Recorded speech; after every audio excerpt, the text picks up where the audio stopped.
Hi, welcome to Seaside Quilting Tutorials. My name is Terry, and we've been working on the 2023 Seaside Quilt Along. And this week we're on block 9. That will give us our third row to be completed. And then we just have 3 more blocks to go. So our quilt is getting pretty close to being done. I'm all excited. I always have to look at my sheet here. So this is our 2023 Seaside Quilt Along, and this is block 9, and that's the one that we're going to be working on today. And this block is called Clay's Choice. It's not a hard block. Pretty much the same thing that we've been doing with half square triangles and squares. We've had a couple that varied a little bit, but you're going to find that half square triangles end up in quite a lot of blocks. So I'm going to review the fabrics that we're using. I know that each of you are using your own colors. Some of you are doing scrap quilts with this, which is wonderful to see. And I think this is, like I've said before, the perfect quilt pattern for a scrap quilt because of the way that the sashing breaks everything up. For me, that works better. So let's go ahead and get started. I got to readjust my camera a little bit, and we'll go ahead and get started.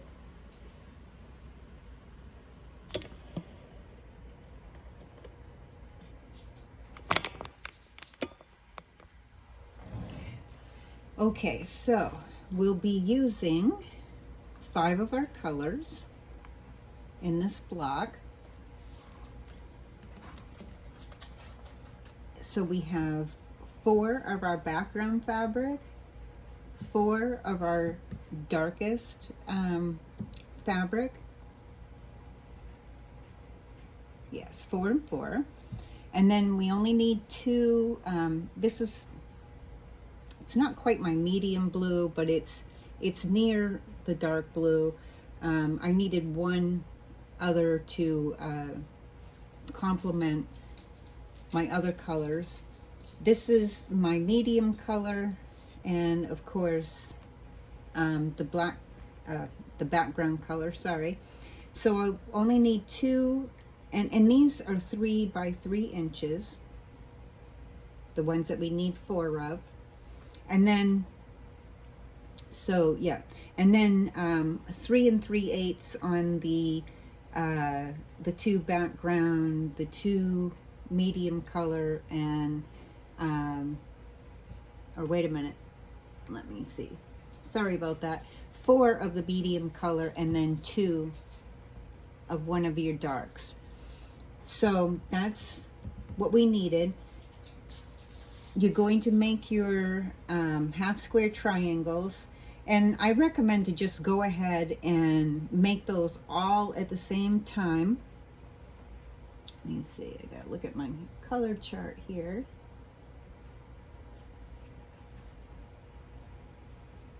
Yeah, just making sure I get the right ones. So you'll put your 2 3 3/8 pieces together. You'll draw your line from this corner to this corner diagonally, and then you will sew 1/4 of an inch on each side. So let's go ahead, we'll do that.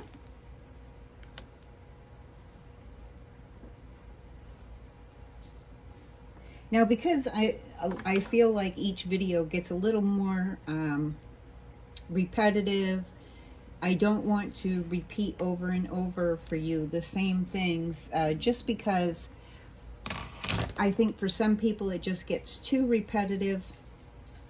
And so I'm going to, it's a pretty basic, simple block, just your half square triangles and your whole squares.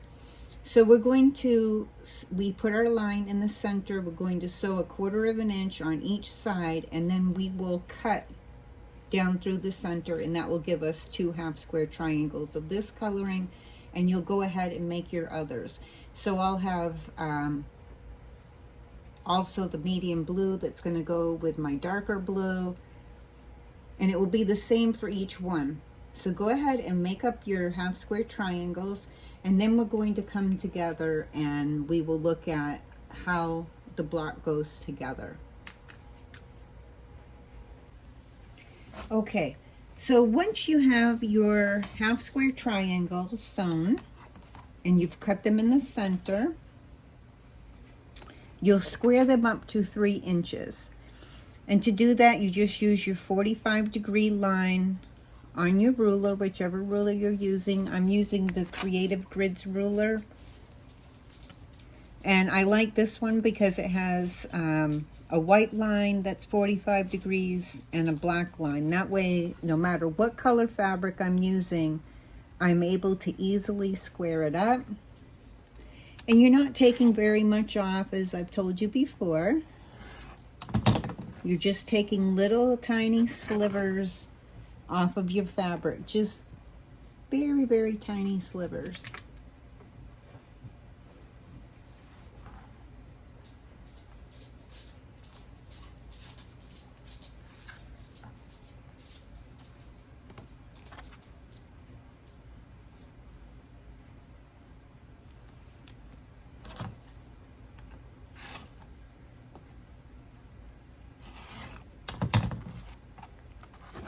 Okay, that's all done.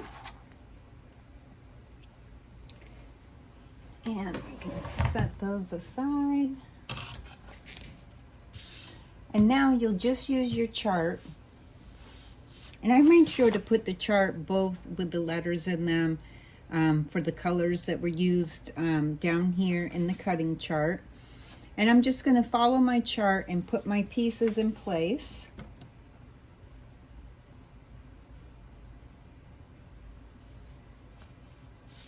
So let me see. And it does help me each time to use the chart to put these together. And usually what I'll do is I'll set them on my cutting mat and set them over to the side so that I can just grab the pieces as I need them. And that's what works for me. Everybody has to decide what works best for them. Okay, so I'm just laying these out ahead of time. And this helps me also to double check to make sure before I sew my rows together of what's going where.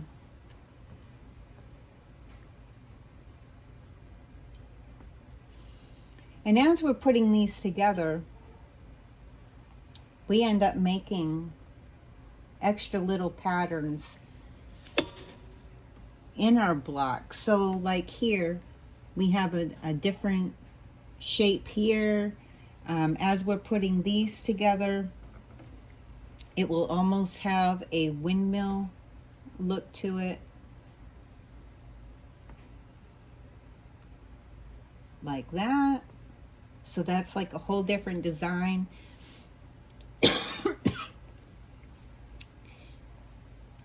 And often I make blocks that are like this and then use them either for cornerstones, where I'm just using like 4 like this that has this windmill look, because they're great for cornerstones on a border, or just a block all by themselves. I'll be doing, I just recently posted a half square triangle tutorial. I believe that's under our playlist for quilting techniques and tips. So you can find it there. So it makes it easier than having to go back to a previous block that we've done that has them in it. If you're still needing that reference, that's fine, because sometimes it takes a little while of needing a reference. Okay, so this one goes here. This is almost like putting a puzzle together.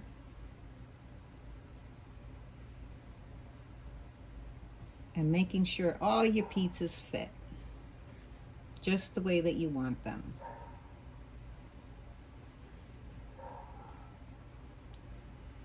Just a couple more to go, and then we'll have this all lined up. And once I lay all my pieces out, I just double check to make sure of where all my colorings are. These are all going in the right direction that I need them to go in, and I have my solids where they need to go. So this is going to get to put together in 4 rows. I'm just going to separate them just a little bit. Now you could do your rows side to side if you want. I'm doing mine from the top to the bottom, but there wouldn't be any problem if you, like, say, put these 4 together and then these 4 and those 4 and those 4 and then put your rows together. So the first thing that you're going to want to do is individually put each one of your rows together, and that's just folding your fabric over right side to right side, and then once those 2 pieces are together, you'll have this one on there, of course with that one attached, and you'll just keep adding them on until you have them all put together. Now personally, this is how I attack a block like this, is I will put these 2 together, these 2 together, these 2 together, these 2 together, these 2, these 2, these 2, these 2. And then once I have all those put together, then I will go ahead and I'll join those, join these, and join these. But it's really up to you. I like to try to do things as quickly as I can because I want my quilt top to be finished, because then I need to long arm it. For me, long arming is the fun part. For some people, it's the piecing. Some people really enjoy binding. Everyone seems to have their favorite part of quilting. Some love all the parts, and that's wonderful. So, and I've adjusted myself, so I really kind of enjoy binding now, even though that was for me the worst part, because it's done.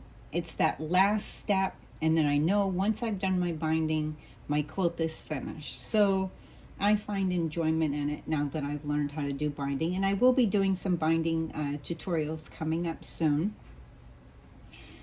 So go ahead and, so for me, I'll be chain piecing as I'm putting these together, and then I will lay them, each of the 2s back out so I see where everything goes again, and then I'll chain piece my 4 centers of these, bringing the 2 on each side together, basically. But there's no problem if you just want to do your individual rows and sew your 4 pieces together in each row, and then lay your 4 rows out together. Now once you get your 4 rows together, we'll go back over how we put our 4 rows and match them up so that we can have them accurately line up.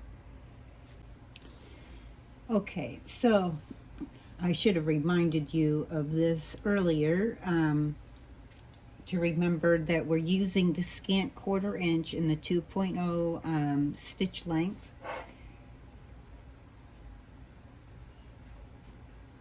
So now we have our 4 rows together, and I just wanted to remind you that as you're pressing your rows, you want to make sure that you have each of your rows, the seams going in opposite directions. So like the first one, all of them facing the left, the second row, all of them facing the right, and again the left, and then the right again. That puts our rows, our seams for these rows, so that they'll be able to butt up against each other. And the last final step that we need to do is take and put our rows together. So once again, you just put right side to right side,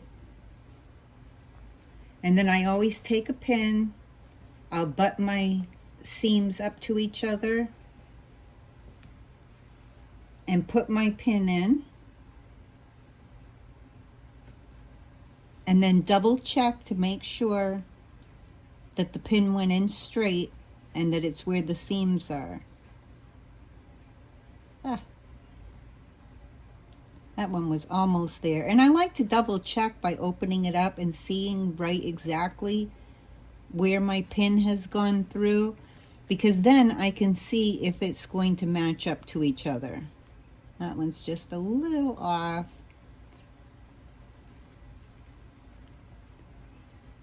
And then I make sure my pin is straight, everything is straight and butted up to each other, and then put my pin down. And I'll do that for each section where the seams are coming together. And then I'll clip down at this end to make sure that everything stays going straight as I'm sewing. And remember that as you're going over these double seams, you want to slow down, and so your needle doesn't shift in either direction as it's trying to go through a thicker seam. So go ahead, put your 4 rows together, and then we'll add our sashing. Once you have all your block pieced together, this is what it looks like. And then I use my chart so I can see how my sashings should go on. Now originally, you'll remember in the beginning, I had sewn all of my sashing pieces together in the sections that I would need them. So for this one will go down in the corner. This sashing will go on this side. Then I'll add my sashing piece that goes up here, my long strip. Now remember, they'll go together because we have our 1/4 inch seams right now. But then that one goes there, and then this one will go up here. And then your block will be all done for this week. And then we only have 3 more to go. And they're all pretty easy ones to do, even though they look like harder blocks. Once we see how they go together, they're really not all that hard. And it's nice to do some different blocks that we haven't done before in our group. Some of you may have done these at a previous time or whatever, but I know that those of you that are just beginning in your quilting life, these are going to probably be new blocks for you.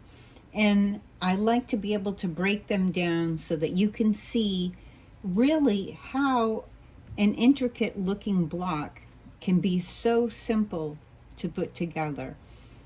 Takes a little time for the cutting and the sewing and whatnot, but in the end, this is going to be a beautiful quilt. Now, in the beginning, I did the first, I think it was the first 6 blocks I did in the teal because I'm doing 2 sets, 2 quilt tops at the same time. I'm a little behind on the teal one. But I wanted to switch over to the blue one, gives me a little bit of a break and give you a chance to see the quilt being built in 2 different colors. The other one is in teals and this one being in blues. Just let you see how different it can look when you change the colors in the fabrics that you're using. And I'm enjoying both of them. They're a lot of fun to make. And I can actually see that this pattern itself, I will probably use several times over because it's interesting. I love how the sashings are. They're easy to put together. I don't have to line up my sashings and make sure that they're square on. Normally when you put sashings together, you'll have sashings that you have to meet up all the seams. And that can be frustrating, especially for a beginner quilter. So I thought this year we'll do something a little bit different, and I've been wanting to make this style of a quilt for a long time. I went through my software to pick out different blocks that we hadn't made before.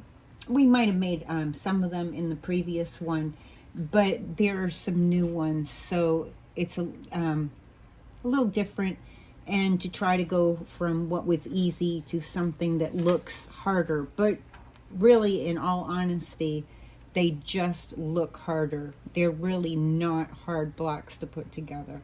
So I hope that you're enjoying the tutorials. I'm enjoying teaching them and showing them to you. So that's it for this week. I really hope that as you're making your blocks that you'll show them to us in the group. I'm a little behind showing my individual blocks, but I did post last week the first 6 blocks together. This weekend I'll be adding the next 3 blocks to that, and we only have 3 more to go, and then the borders. Lots of fun. So that's it for today. I will see you next time. I'll be doing some tutorials on table runners coming up, binding, some other projects, the making 8 half square triangles at the same time, which is so nice to be able to do. Makes it quicker and easier. And when I do that, I will be posting a chart for that. So if you would like to have the downloadable charts, of course you can take a screenshot so that you can see them. But if you would like to be able to have the downloadables, I like to print these out so that I can have them at my cutting table. That way I can double check my measurements and everything. So to do that, you just need to go to Seaside Quilting on Facebook and join our private group there. There's just 3 questions to answer and agree to our rules, which basically are just be kind to everybody. We have a really nice, relaxed, wonderful group of happy people that share their projects, they share their ideas, they help each other. They're just really all around nice people. I haven't yet met anyone in our group that wasn't a nice, pleasant person. And it's just fun to see other people's projects. It's inspiring and helpful to other people in the group, including myself. And especially for Barb, because she loves to sew, but with the business, she does not get enough time to be able to sew because she's busy filling our orders.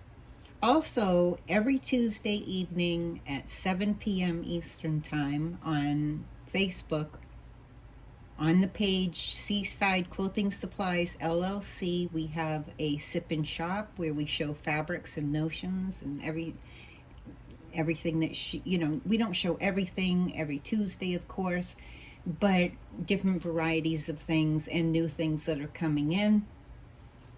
Also, there is an Etsy store. Our Etsy store is Fabrics by the Sea, all one word. If you look down in the description part underneath the tutorial, we have all that information for you on there. And we sometimes have pop-ups. Like this afternoon, we had a pop-up with some new fabrics that had just come in. So in our group, we sometimes have special sales in the Seaside Quilting group that are not on the page or in the Etsy store or anywhere else that we sell. So I hope that you will join us. Please click subscribe if this is the first time that you're watching us. And right next to the subscribe button, there is a little bell, and if you click on that bell, you can change the notifications how you want to get them. If you want to get them all, and there's some other options there. I personally like to get them all when I'm following someone. It just depends how your preferences are, but you can change your preferences that way. So until next time, I wish you happy sewing.